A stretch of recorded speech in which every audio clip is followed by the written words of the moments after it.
You hear the word champion, and I'm a big believer that a champion is someone that is able to play at a high level over a long period of time, not just 1 or 2 years.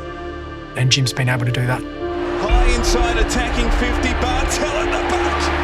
Spectacular leap. We were very close in our year at the Falcons, and playing with Jim, I knew how talented he was and how much ability he had. So I was really hoping that Geelong would take him with their first pick.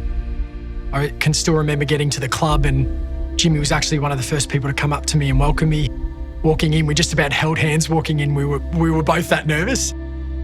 It was pretty special to be able to play our first game at the top level together in our first year, round 1 against Essendon. We didn't touch the ball a lot that night. I think it was more just about getting out and experiencing what it is like to play at the top level. Oh, look at that! Bartel's taken an absolute beauty. The great thing about Jim is he's never really played one position. He's been able to play down forward, that loose down back, through the midfield. And I think that's a part of the reason why he went on to have the career that he did, is because he was so versatile. He was always a very good wet weather player, even overhead. In my opinion, he's one of the best wet weather players that we've seen in the game.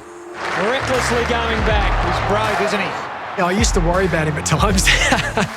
I can think back to probably 20, 30 times in games where, he'd either jump on a ball or he'd run back with the flight of the ball and take an incredible contested mark. Bartel, what about that? That is one of the great marks. That is a sensational mark. And it was inspiring, as a player, because you knew what you were going to get from Jim. It wasn't just every now and then. He knew when it was his turn to go, he would go. Jim was someone that would go out and have 35, kick a couple of goals, get 5 or 6 corkies in the way that he went about it. But he was always out in the training track, and he was always working on his game, no matter how sore he was. If we were doing a drill where it was competitive, he wanted to win.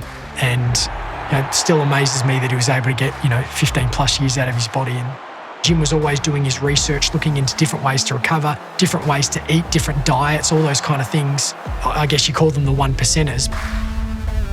I ended up hearing that he had organised a running coach outside of the football club. He was doing all these extra running sessions, and I'm thinking, okay, well, if Jim's doing that, I better start doing that.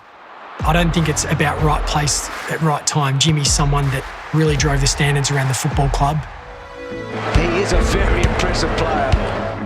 He's always had a genuine care for the people around him, which is a quality that I think makes a really good leader. And although, Jim never captained the football club, he was always someone that was leading by example in the way he went about things. Bartel comes over the top. Always very relaxed. He was a guy that before games was happy to get around and joke around with the boys. He enjoyed playing a prank on his teammates. Not that I'm willing to share here, Jim. I'm protecting you. The 2007 Brownlow Medal to James Bartel, the Geelong Football Club. He had really dominated games, gone down as a Brownlow medalist, and he could have easily won 2 or 3.